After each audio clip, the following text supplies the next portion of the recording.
राम राम। आप देख रहे हैं प्रदेश का नंबर 1 और सबसे भरोसेमंद news channel India news Haryana और मैं हूं आपके साथ आयुष। पहले चरण के साथ ही लोकसभा चुनाव का आगाज हो चुका है और सियासी दल अब पूरे तरह से जोर शोर से प्रचार प्रसार में लगे हैं। अपने सभी उम्मीदवारों को मैदान में उतारने के साथ ही बीजेपी देश और प्रदेश में धुआंधार प्रचार कर रही है। लेकिन दूसरी तरफ कांग्रेस पहला चुनाव का चरण और नवमी के बाद भी हरियाणा में अपने उम्मीदवारों के नामों की घोषणा नहीं कर पाई। नवरात्रि में कांग्रेस नवमी से पहले या नवमी के दिन उम्मीदवारों के नाम के ऐलान का दावा करती रही। हरियाणा कांग्रेस के नेता भी बार बार जल्द ही लिस्ट आने की बात को कहते रहे, लेकिन नवमी के बाद भी कांग्रेस की लिस्ट का दूर दूर तक कोई नामो निशान तक नजर नहीं आ रहा। वहीं अब कांग्रेस प्रदेश अध्यक्ष उदय भान ने उम्मीदवारों को लेकर के नई तारीख बताई। उदय भान का यह कहना है कि 29 अप्रैल से पहले उम्मीदवारों के नामों की घोषणा होगी। उम्मीदवारों का चयन हो चुका है, बस ऐलान होना बाकी है। उदय भान की माने तो पार्टी अपने अनुसार मुहूर्त पर नामों की घोषणा करेगी। उदय भान के साथ साथ भूपेंद्र हुड्डा और दीपेंद्र हुड्डा भी जल्द ही लिस्ट के जारी होने का दावा कर रहे हैं।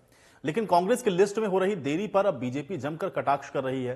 पूर्व सीएम मनोहर लाल ने कांग्रेस पर चुटकी लेते हुए कहा कि अभी हम तो वन साइडेड कुश्ती कर रहे हैं, सामने कोई और खिलाड़ी आने पर और मजा आएगा। कांग्रेस के घर में इतनी दुविधा है कि बार बार मीटिंग के बाद भी अभी तक वो कैंडिडेट का ऐलान नहीं कर सकी है।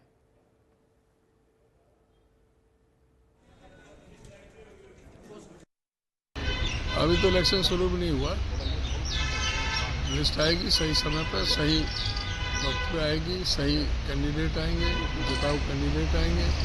29 तारीख से नॉमिनेशन शुरू होंगे, उससे पहले कभी भी लिस्ट आ सकती है। सभी उम्मीदवारों का चयन हो चुका है, उनका नाम देना है, वो हम अपने हिसाब से मुहूर्त निकालेंगे, बीजेपी से पूछ करेंगे। हमारे कांग्रेस प्रेसिडेंट ने कहा फेक लिस्ट है वो। हुड्डा साहब, लिस्ट कब तक जारी हो जाएगी अपनी? जल्दी होगी।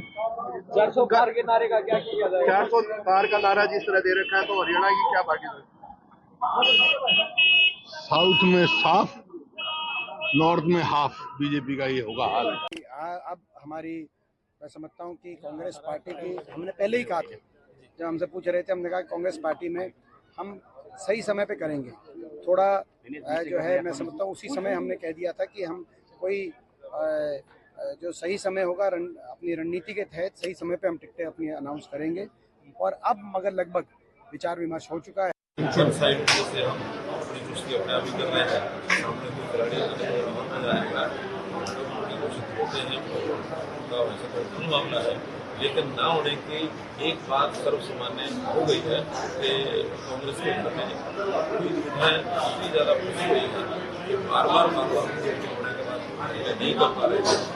बुरी है, झगड़े हैं, है, ये वही बताएंगे, लेकिन इसका लाभ हमको बहुत होगा। इस समय तक हमने कितना एरिया कवर कर लिया है भारतीय जनता पार्टी के नाते से, उसमें से एक बात सुनिश्चित हो गई है कि हम हरियाणा की 10 की 10 सीटें भारतीय जनता पार्टी के निशान पर जीतकर नरेंद्र मोदी जी की बेटा। अब देश ने ये तय किया है कि हम 405 सीटें देंगे, तो कहीं ना कहीं कांग्रेस के अंदर इस बात को लेकर के भय है कि हम किसको उतारें किसको नहीं उतारें। कोई उतरने के लिए तैयार नहीं है और कहीं ना कहीं किसी को दबाव दे करके उसको मैदान में उतारने की कोशिश इनके द्वारा की जा रही है और मंथन चल रहा है इनका।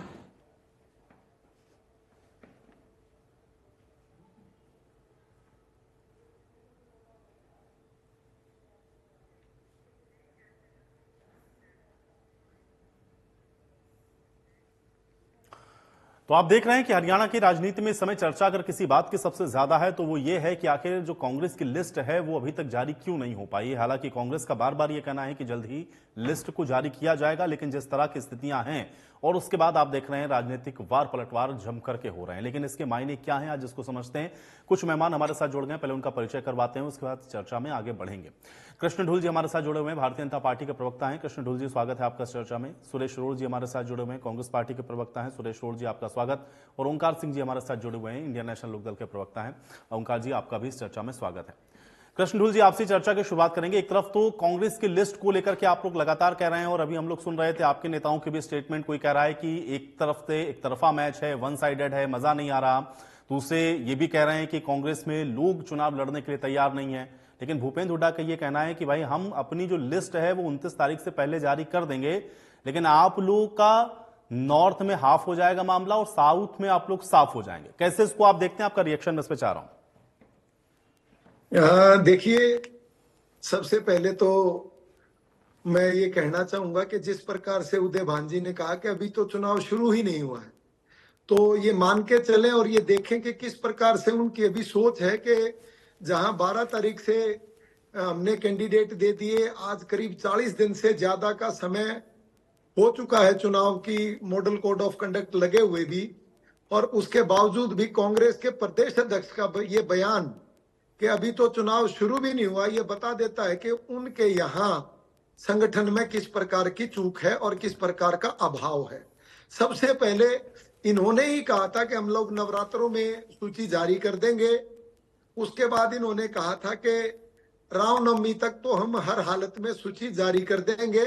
और अब चौधरी भूपेंद्र सिंह हुड्डा ने कहा, उदय भानजी नहीं बता पाई थी, पर चौधरी भूपेंद्र सिंह हुड्डा ने यह कहा कि हाँ, हम 29 तारीख से पहले या 29 तारीख तक हम जो है अपने कैंडिडेट की घोषणा कर देंगे। यानी प्रदेश अध्यक्ष को तिथि नहीं पता, भूपेंद्र सिंह हुड्डा तिथि तय करेंगे। ये तो इनके संगठन का हाल है।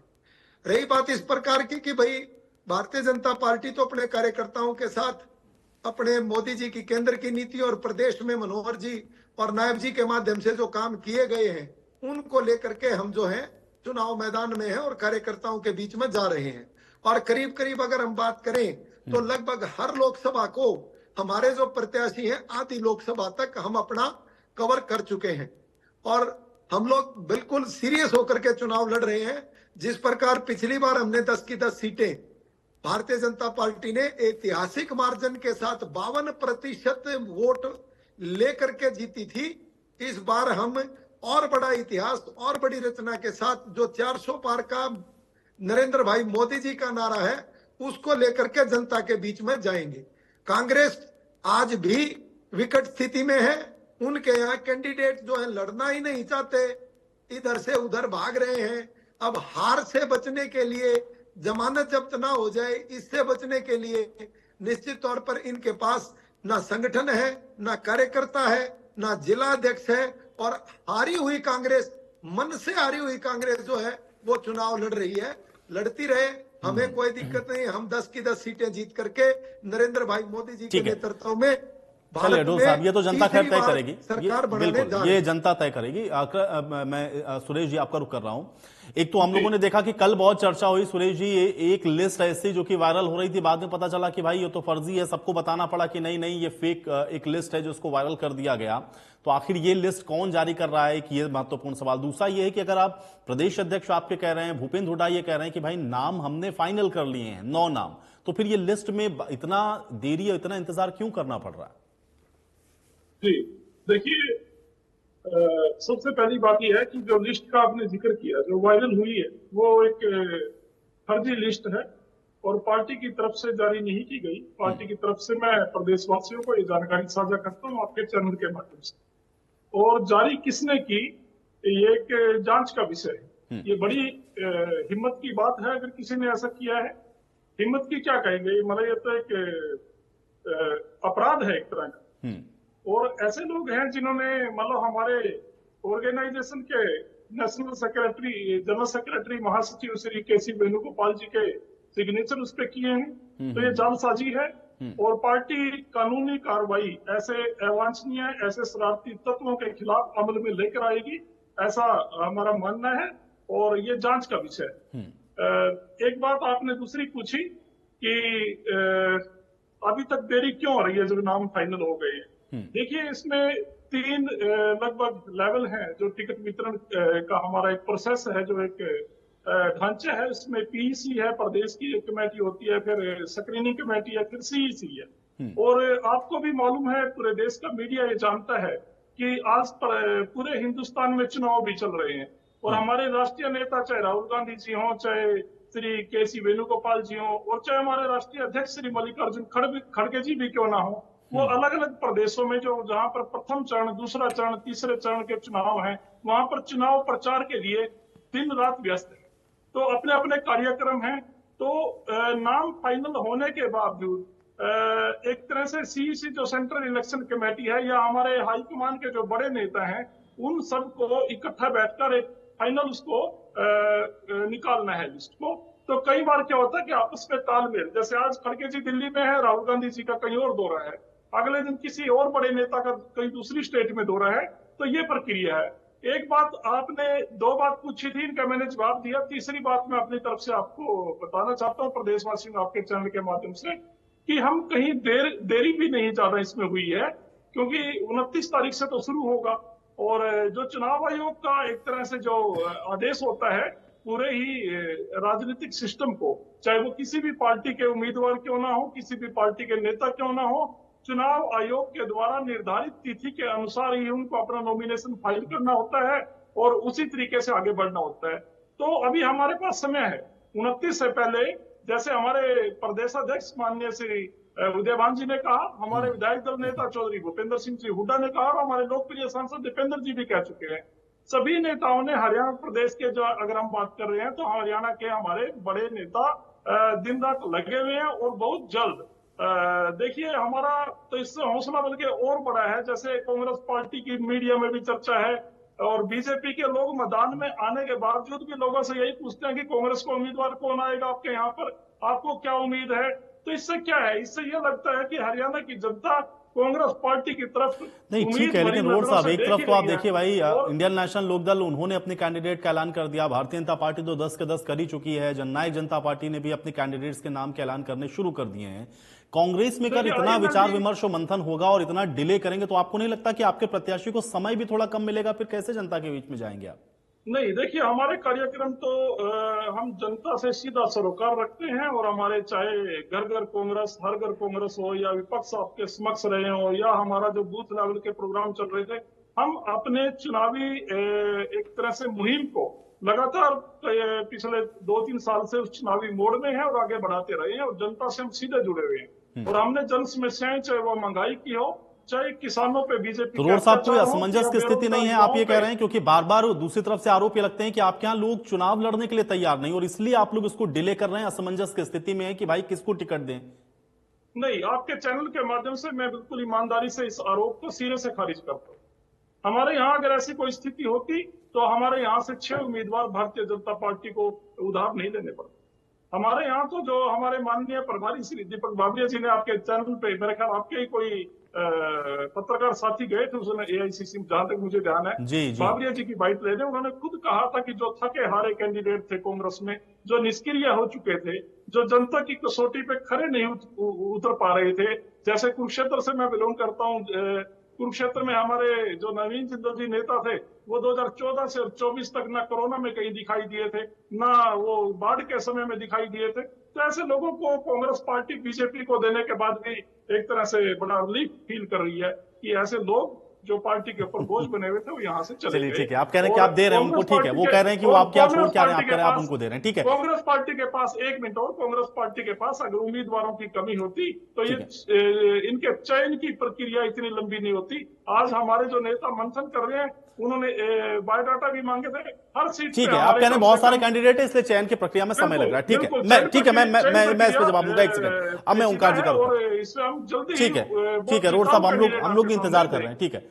ओंकार जी, इंडियन नेशनल लोकदल ने आज ही कैंडिडेट्स की लिस्ट का भी अनाउंस किया है। दूसरा ये है कि एक तरफ तो हम लोग ये देख रहे हैं कि पार्टियां अपने अपने कैंडिडेट्स के नाम का ऐलान कर रही हैं, लेकिन कांग्रेस में टिकटों को लेकर के क्या आपको लगता है कि असमंजस की स्थिति है, क्योंकि इस तरह के आरोप खूब लगाए जा रहे हैं, कैसे देखते हैं इसको आप?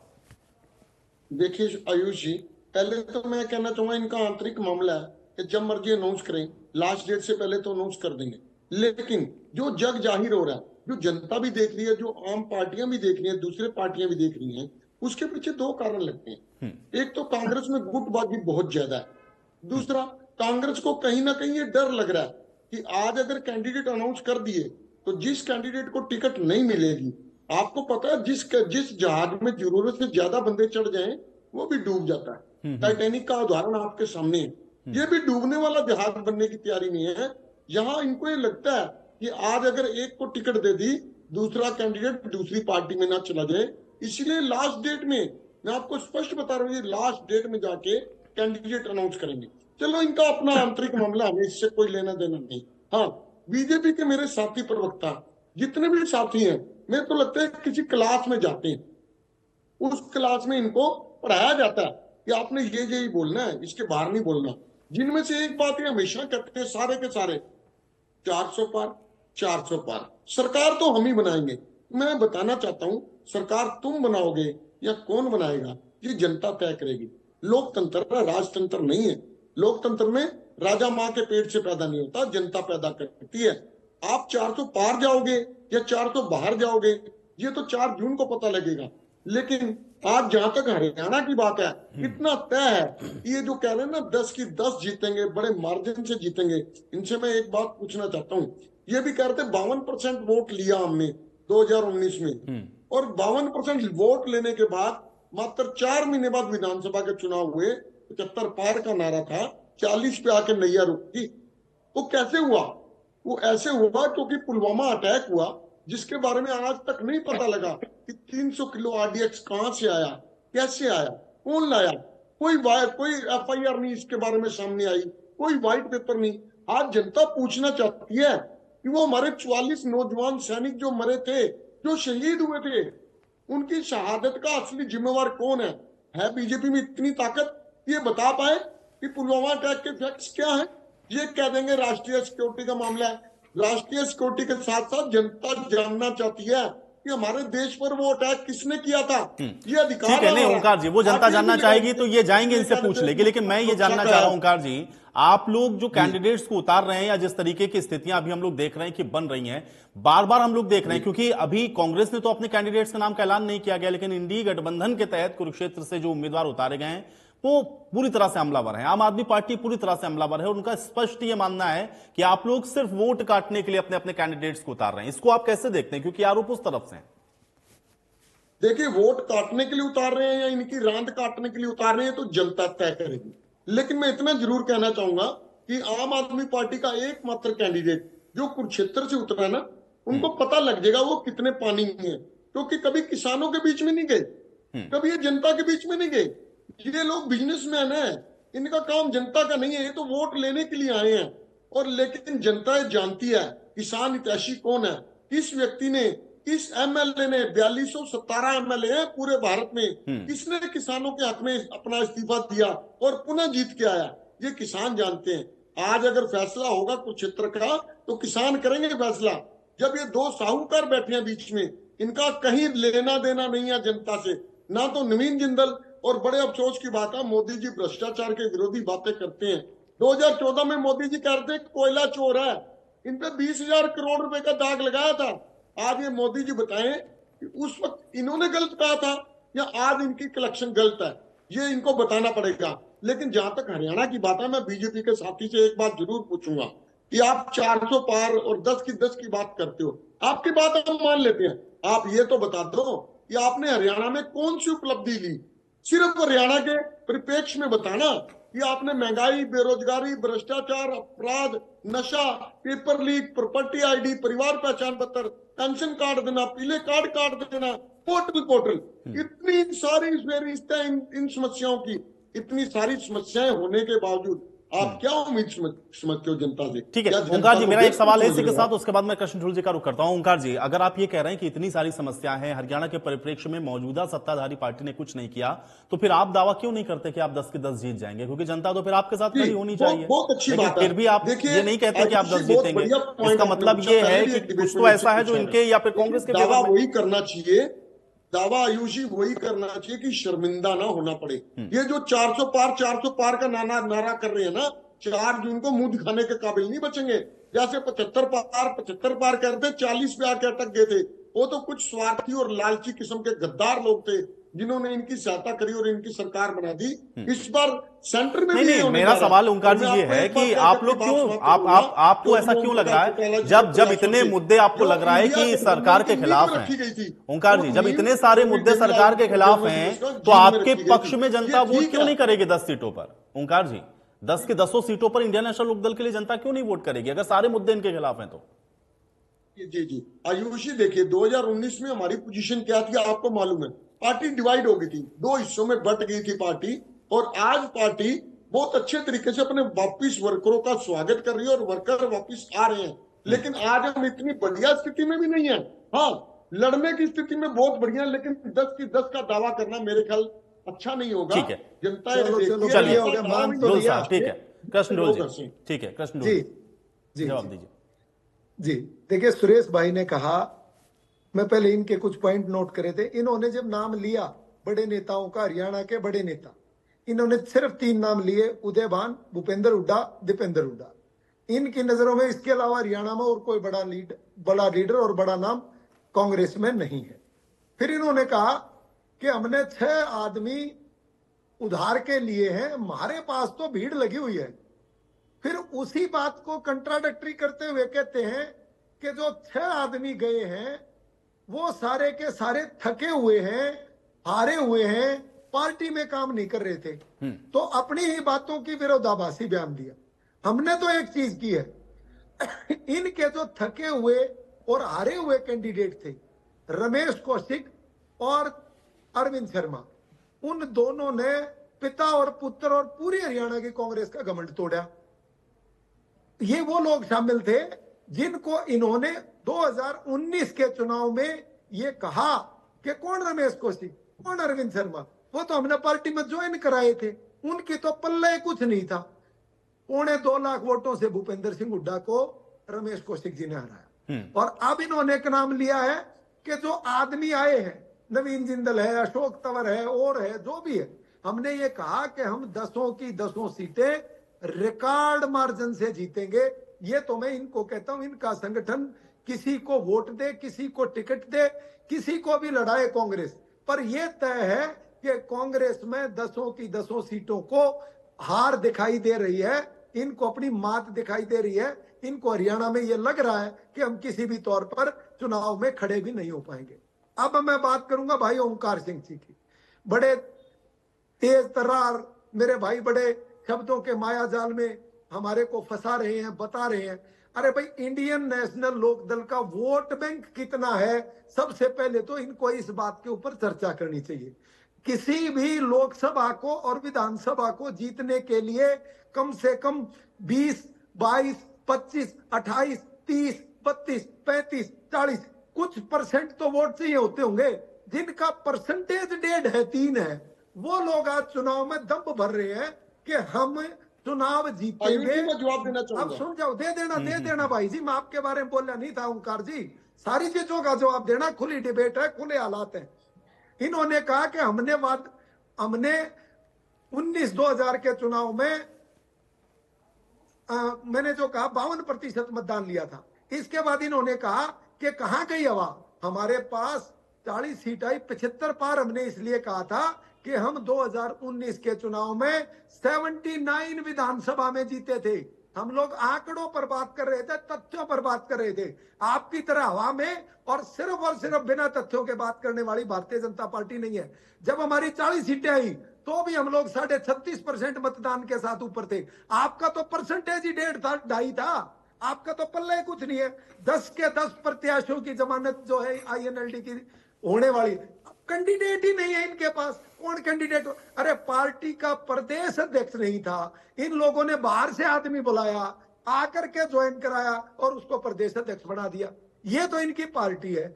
इन्होंने ये कहा कि भाई एक आदमी जिसने सबसे बड़ा पुण्य का काम किया किसानों के लिए, उसने इस्तीफा दिया, वो मसीहा है किसानों का, कितने वोटों से जीता? अगर इतना ही सब कुछ था तो मात्र 10,000 से भी कम के अंतर से अभय सिंह चौटाला मुश्किल से चुनाव जीत पाए थे। शंभू बॉर्डर पर गए थे तूफान मचाते हुए कि SYL का पानी लेकर के आएंगे, जाकर के शंभू बॉर्डर पर सड़क खोद के उल्टे आ गए।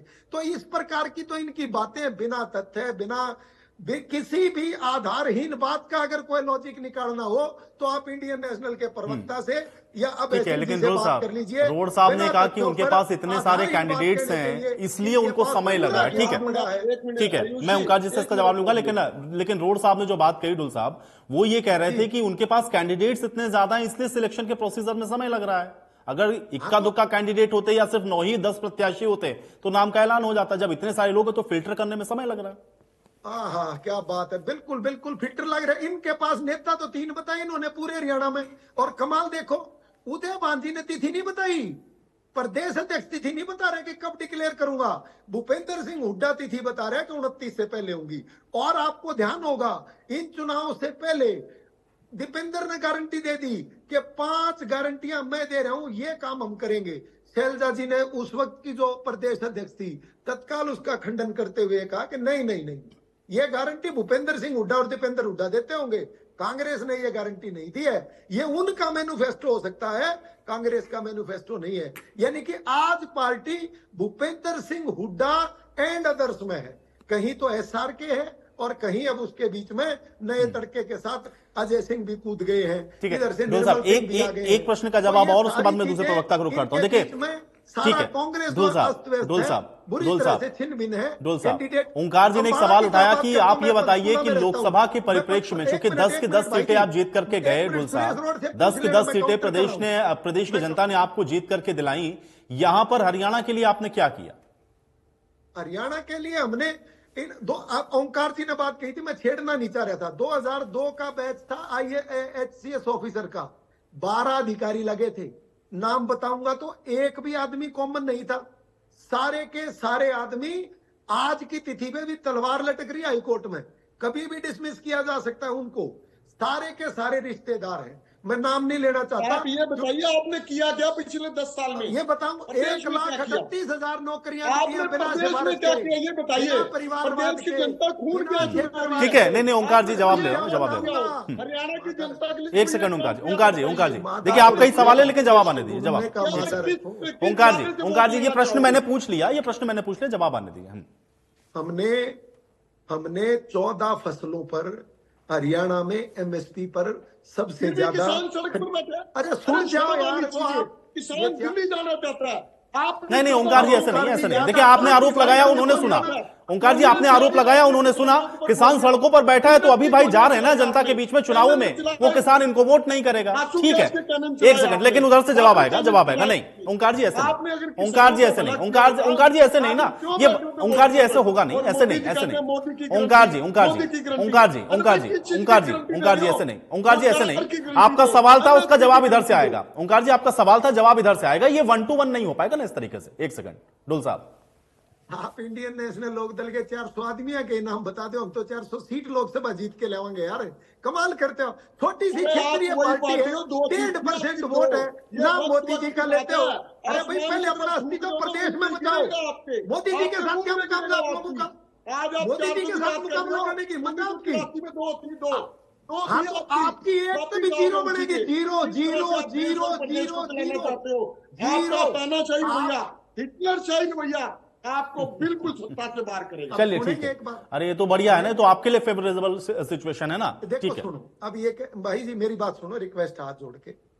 ओंकार भाई मैं ये कह रहा हूँ, आप तो कम से कम बात ही ना करो ना, कांग्रेस या बात करती बढ़िया भी लगा। अरे भाई आपकी भी तो 2 ही थी, हरियाणा में भी 2 ही थी। चलिए डोल साहब, मुझे लगता है कि 1% है या 2% है या जितने परसेंट भी इनका वोट है वो अभी जनता इस बार के चुनावों में तय कर देगी ना, किसके पास अभी कितना है। ठीक है बात चला करेगी। ठीक है सुरेश रोड जी, आप 3 नेताओं के नाम लेते हैं, 3 के अलावा कोई चौथा बड़ा नेता आप बताते नहीं है।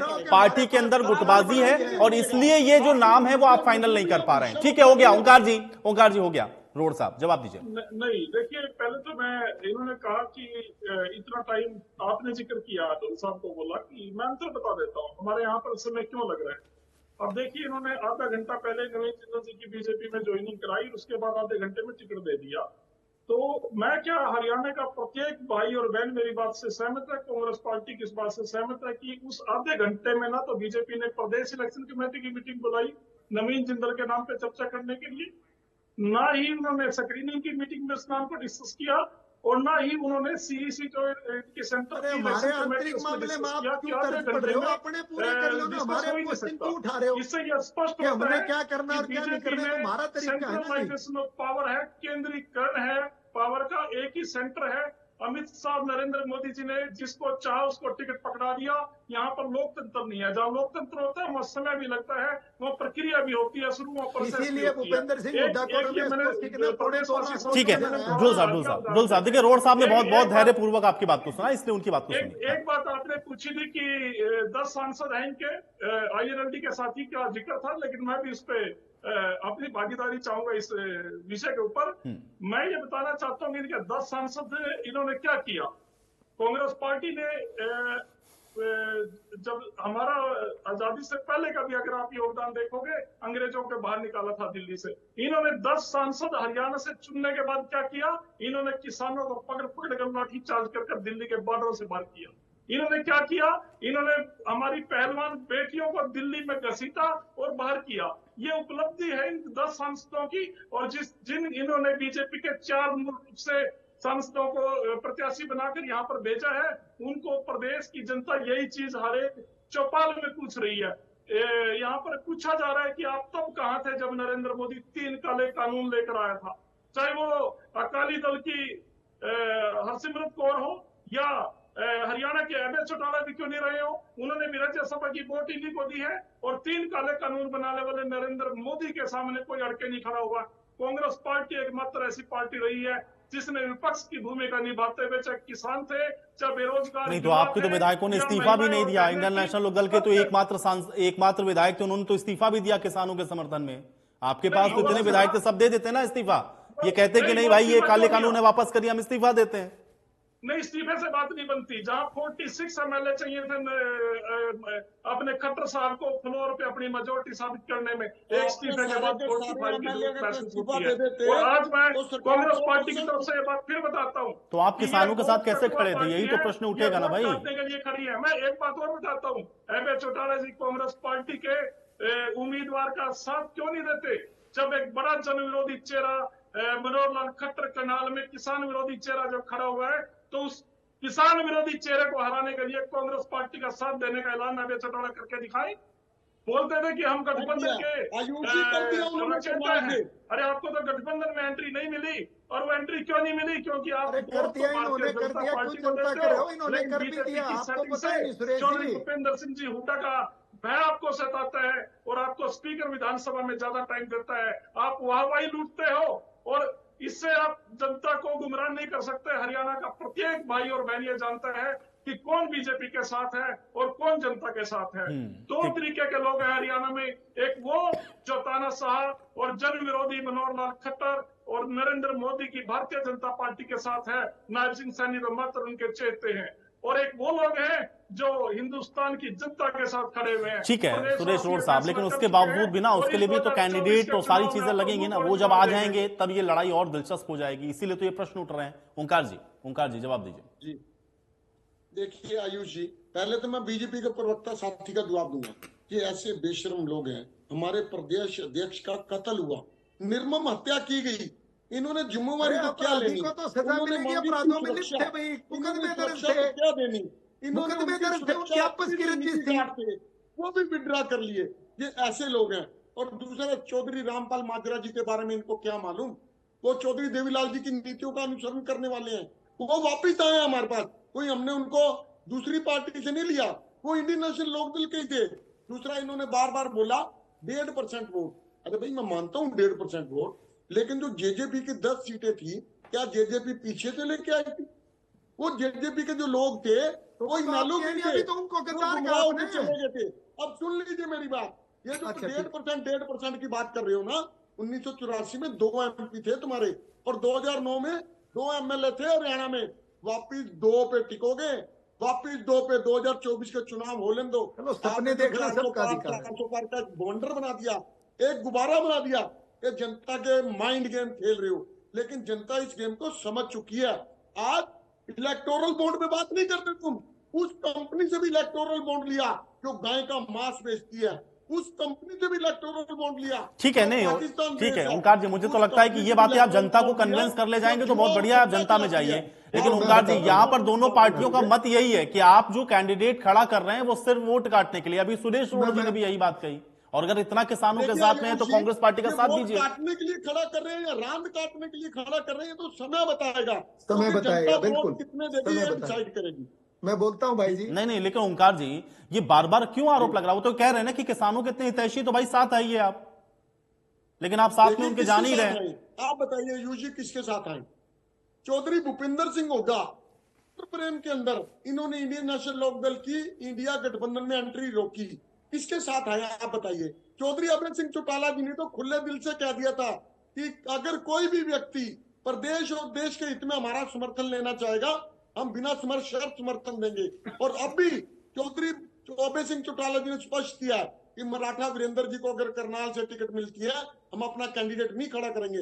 ये सुरेश रोड जी को ये बात समझ लेनी चाहिए कि आज भी चौधरी अभय सिंह चौटाला जी बीजेपी के विरोध में है और बीजेपी के फेवर में है चौधरी भूपेंद्र सिंह हुड्डा जी। जब विधानसभा का सत्र चलता है तो जब बहस का समय होता है ये वॉकआउट कर जाते हैं। 31 एमएलए होते हुए इन्होंने प्रदेश की किस समस्या के लिए काम किया, जबकि चौधरी अभय सिंह चौटाला जी मात्र एक विधायक थे। ओंकार जी, यही तो सुरेश जोड़ जी ने कहा ना कि भाई ये इस्तीफा देना कोई हल नहीं है ना, कि आपने इस्तीफा दे दिया तो आप किसान हितैषी हैं, इससे तो काम बनेगा नहीं, इसलिए नहीं दिया उन्होंने इस्तीफा। एक इस्तीफा देना एक बहुत हिम्मत का काम है, उसमें किसानों की हिम्मत बढ़ाने का समय था, लेकिन कांग्रेस के 31 एमएलए में इस्तीफा देना तो दूर की बात, एक भी एमएलए किसानों के साथ जाके खड़ा नहीं हुआ। इनको डर लग रहा था बीजेपी सरकार से कहीं ईडी सीबीआई ना आ जाए। और मैं बीजेपी के साथी से पूछना चाहूंगा, क्या कोई एक नेता बीजेपी का है जिसपे ईडी सीबीआई या इनकम टैक्स का छापा पड़ा हो? यहाँ सारे के सारे दूध के धुले हुए हैं।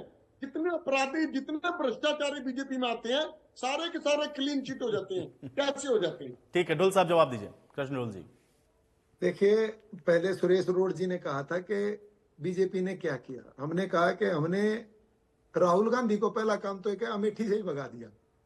अब वो जाकर के क्रिश्चियन सीट जनता के फेवर की बात बताओ, क्या किया जनता के? अरे सुन जाओ, राहुल गांधी को भगा दिया, क्या जवाब है? अब सुन लो, कमाल का जवाब सुनिए तो ओंकार जी, सुनिए का आदमी है। ठीक है, और बात नहीं ओंकार जी सुनिए, भाई सुनिए। अरे जनता के लिए कुछ भी नहीं किया होगा तो मैं तो कह रहा हूँ आप 10 के 10 जीत जाएंगे। भाई उधर से जवाब तो आने दीजिए। ढोल साहब टेंशन ले रहे हो भाई, किस बात की टेंशन ले रहे हो आप?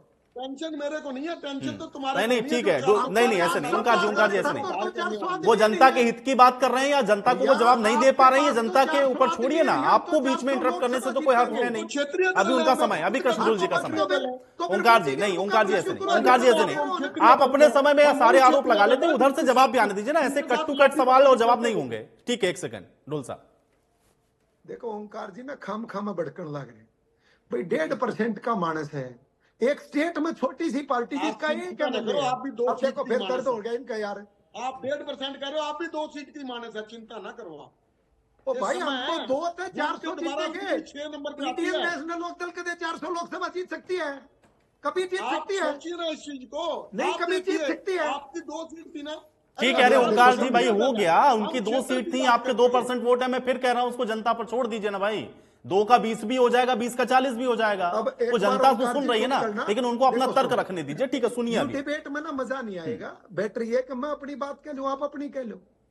न्यू क्यों करने लग रहे हो आप भिंडी बाजार क्यों बना रहे हैं? उससे क्या लाभ होगा?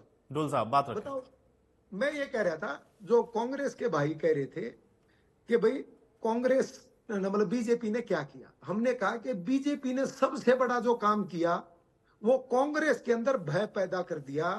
और कांग्रेस का जो सबसे बड़ा लीडर, जो इनका भावी प्रधानमंत्री है, वो अमेठी छोड़ के भाग गया, जो उनकी पारंगत सीट है आजादी के बाद से। ये बहुत बड़ी बात भारतीय जनता पार्टी ने करी है। दूसरी बात, हमने ये कहा कि भारतीय जनता पार्टी 400 पार के साथ जा रही है। हमने ये कहा कि हरियाणा में आज कांग्रेस की स्थिति इस प्रकार की हो गई है कि उनके पास 10 कैंडिडेट नहीं है। उनका यह आरोप है कि हमने उनके 6 ले लिए। हम तो कहते हैं भूपेंद्र सिंह हुड्डा और दीपेंद्र भी आ जाए, हम तो उनको भी ले लेंगे, क्योंकि हमारे लिए देश बड़ा है, दल छोटा है। हम लोग ये बात छोटे मन से करते नहीं है। ये लोग तो इस बात पड़े हुए हैं कि भूपेंद्र सिंह हुड्डा की आज लड़ाई क्या है कि दीपेंद्र को स्थापित किया जाए। और हमारे यहाँ पार्टी ये है कि इस्तीफा देते हैं मनोहर लाल जी मुख्यमंत्री के पद से, और एक ऐसा कार्यकर्ता जो कभी ड्राइवर रहा है, जो कभी कंप्यूटर ऑपरेटर रहा है, जो मंडल तक का, बूथ तक का कार्यकर्ता था, आज वो हमारा मुख्यमंत्री है। कांग्रेस के पास 6ठे नाम के सिवाय 7वां नाम नहीं होगा कि कांग्रेस कभी मुख्यमंत्री बना दे। और जो बात ओंकार सिंह जी बड़ी कर रहे थे, मैं एक चीज कहता हूं, इन लोगों ने समर्थन दे दिया है। करनाल में इन्होंने समर्थन दे दिया, और संजय भाटिया जी 6,40,000 से जीते थे। मनोहर लाल जी इस बार हिंदुस्तान का रिकॉर्ड बना करके 8 लाख से ज्यादा वोटों से जीतेंगे। फिर जो इन्होंने कहा ओंकार सिंह जी ने कि भाई नफे सिंह राठी की निर्मम हत्या हुई, बिल्कुल हुई, उस पर हमें भी दुख है, लेकिन एक अपराधी प्रवृत्ति का इंसान जिसके खिलाफ मामले दर्ज थे, आपसी रंजिश थी, वहां उनके खिलाफ बहादुरगढ़ में कितने मुकदमे दर्ज हैं? सुन जाओ आप प्लीज तो क्या कर सकते हो? प्लीज हमारे प्रदेश अध्यक्ष की हत्या हुई और आपको शर्म आनी चाहिए, क्या बयान दे रहे हो? आप जैसे निर्लज लोग कैसे जनता का स्वार्थ करेंगे, कैसे जनता का हित साधेंगे? शर्म आनी चाहिए आपको। मैं बोलूं अब? आपको शर्म आनी चाहिए। आप इस बात में भी राजनीति करने लग रहे हो। मैं बोलती हूँ। ठीक है, चलिए ओंकार जी। अरे ओंकार जी भाई, ये सारी बातें तो यहाँ पब्लिक डोमेन में कह रहे हैं ना, प्रदेश की जनता सुन रही है, आपको भी सुन रही है, उनको भी सुन रही है, मत बहो, बहादुरगढ़ की जनता भी सुनी रही है ना। ओंकार जी सिर्फ बहादुरगढ़ की जनता ही नहीं, पूरे प्रदेश की जनता सुन रही है, उनको बात रखनी है। ओंकार जी सुने भाई, सुने सुने सुने। हाँ, इतने बड़े राष्ट्रीय नेता नहीं थे, उनके खिलाफ मुकदमे दर्ज थे, उनके आपस के झगड़े हुए अभी पिछले दिनों। अब सुन जाओ यार, आप बर्बाद कर रहे हो आप। अगर आप सुनते नहीं तो कोई तरीका नहीं है ना भाई, ये गलत बात है। ओंकार जी गलत बात है, आप एक प्रदेश आपकी गलत बात है ओंकार जी। राष्ट्रीय स्तर के नेता नहीं थे, ये परिस्थितियां आपके ऊपर भी आएंगी। मैंने ये कहा ओंकार, अब सुन जाओ ओंकार भाई, भावनाओं में मत बहो यार। अरे भाई क्या बात करो ना, आप हमारे प्रदेश अध्यक्ष के बारे में ऐसी बात कर रहे हो? आपके प्रदेश अध्यक्ष के खिलाफ मुकदमे दर्ज नहीं थे क्या? नहीं थे क्या? तो उसकी निर्णय नहीं ठीक है भाई, जो घटना घटित हुई उसकी सब आलोचना करते हैं भाई। देखिए वो घटना नहीं होनी चाहिए, वो घटना नफे सिंह राठी क्या किसी के भी साथ नहीं होनी चाहिए, उसकी जिम्मेदारी वो जवाबदेही तय मैंने ये कहा, सुनिए भाई, वो किसी के भी साथ नहीं। ठीक है ओंकार जी, ओंकार जी मैं फिर कह रहा हूँ, प्रदेश की जनता के सामने सारी बातें कह रहे हैं ना, ज्यादा बेटर होगा। आप भी शब्दों का चयन करिए ठीक से, आप भी शब्दों का अच्छे से चयन करिए। मैंने ये कहा, अब मैं अपने शब्दों को दोहराता हूँ, अगर ध्यान रखेंगे और सुनेंगे और बाद में काउंटर करना। अगर आप गलत बोलोगे तो फिर बोलूंगा मैं। आप 1000 बार बोलना, गलत गलत ही रहेगा, कोई बात नहीं, आप बोलोगे मैं जवाब दूंगा। नफे सिंह राठी के खिलाफ आपराधिक मुकदमे दर्ज थे। आप निर्लज लोग हो, आपकी का काम है एक आम व्यक्ति की रक्षा करना, आपने नफे सिंह राठी जी की रक्षा नहीं की। चलिए ठीक है, आज मुझे लगता है नफे सिंह राठी पर हम लोग चर्चा करने के लिए नहीं बैठे हैं। अगर आप लोग इस बात से बाहर निकलेंगे तब तो ठीक है, नहीं तो एक दूसरे को काउंटर करते रहिए। ठीक है, मैं सुरेश रोड जी का रामपाल माजरा, सुरेश रोड जी, रामपाल माजरा जी भारतीय जनता पार्टी में आ गए थे। ठीक है, भारतीय जनता पार्टी ज्वाइन कर ली थी, भारतीय जनता पार्टी रामपाल माजरा जी ने ज्वाइन कर ली थी। भारतीय जनता पार्टी छोड़ करके गए। प्रदेश की जनता को क्या दिया आपने? मैंने ये कहा कि रामपाल माजरा जी भारतीय जनता पार्टी ज्वाइन कर गए थे, वो भारतीय जनता पार्टी छोड़ करके गए हैं। तो आपके कार्यकर्ता नहीं रहे थे, हमारे कार्यकर्ता बन गए थे। जिस देवीलाल की नीतियों को उन्होंने माना था, उनको छोड़ दिया था, उनको छोड़ करके हमारे पास आए थे। तो आपके पास तो प्रदेश अध्यक्ष ही नहीं था, हमारा आदमी जाकर के अपने प्रदेश अध्यक्ष बनाया। अगर ये बात है तो, अगर आप इसको ये कहेंगे तो क्या कैलकुलेशन है तुम्हारी? मैथ के टीचर लगते हो मेरे को। 1.5% वोट आपकी, आपको तो कैलकुलेशन आती है नहीं। 1.5% वोट आदमी को मतलब सीट ठीक है। कर रहे हो। नहीं, जब एक दूसरे के उधार के कैंडिडेट्स को गिनाएंगे तो वही तो मैं हमेशा कहता हूं ना, इसमें एक भी पॉलिटिकल पार्टी ऐसी नहीं है जिसमें कोई एक दूसरे को छोड़ के ना गया हो। सारी पार्टियों में वैसे लोग हैं, इसलिए कोई कहीं जा रहा है तो मुझे लगता है उस पर टीका टिप्पणी करने से कोई फायदा नहीं। हमारी पार्टी से भी छोड़कर गए हैं वीरेंद्र सिंह। हमारे 1.5% है, मैंने ये कहा तुम्हारे पेट में क्यों पड़ रहा है? हमारे 1.5 सवा होंगे, हमारे को इससे क्या लेना देना? मैं ये कह रहा था, सुनो अब मैं बताता हूँ क्यों कह रहे हो। 400 बाहर निकलेंगी। चलो ठीक है ओंकार जी, वो भी हम लोग देखेंगे ना भाई। 400 पार जाएगी, आप कह रहे हैं 400 बाहर जाएगी। अब समय तो है नहीं ज्यादा, इंतजार करते हैं। जी ना सुन नहीं रहे ओंकार जी ना, ठीक है सुनिए। अरे मैं तो कह रहा हूँ ओंकार जी, सारी सिचुएशन तो आपके ही फेवर में ना भाई, तो जनता आपको आपकी बात को सुनेगी, आपको वोट करेगी, लेकिन उनको अपनी बात तो रखने दें। प्रदेश अध्यक्ष इनका मर गया, इनका मारा गया, वोट बैंक इनके साथ है, हमने कुछ किया नहीं, तो भाई तुम तो खुश हो जाओ, तुम तो 10 की 10 जीत रहे हो। जनता का चांटा पड़ेगा ना जब, कहीं के नहीं रहोगे आप। आपके ऊपर पड़ा हुआ, ये मानोगे ना? हाँ पड़ा, हम बस तो फिर आप तो बोलना ही मत, तो आप तो बोलने की स्थिति में। ठीक है चलिए, लोकतंत्र में मुझे लगता है कि बोलने का अधिकार तो कम से कम सबको है, बात रखने का भी अधिकार है, लेकिन अब देखते ये हैं कि जनता किसकी बात को गंभीरता से लेती है। बहुत शुक्रिया आप लोग का समय निकालने के लिए, चर्चा का हिस्सा बनने के लिए। तो अब आप देख रहे हैं कि जनता के बीच में सभी पार्टियां जा रही हैं। एक तो आप ये भी देख रहे हैं कि कैंडिडेट्स के नाम को लेकर के भी अभी जो रार है वो बरकरार है, लेकिन ये उम्मीदवारों की जो लिस्ट है ये फाइनल कब होगी, ये एक बड़ा प्रश्न है। और दूसरा ये है कि इस बार हरियाणा की जनता के जहन में क्या है, इसके लिए समय का इंतजार थोड़ा और करिए। आज बड़ी बहस में मेरे साथ फिलहाल इतना है।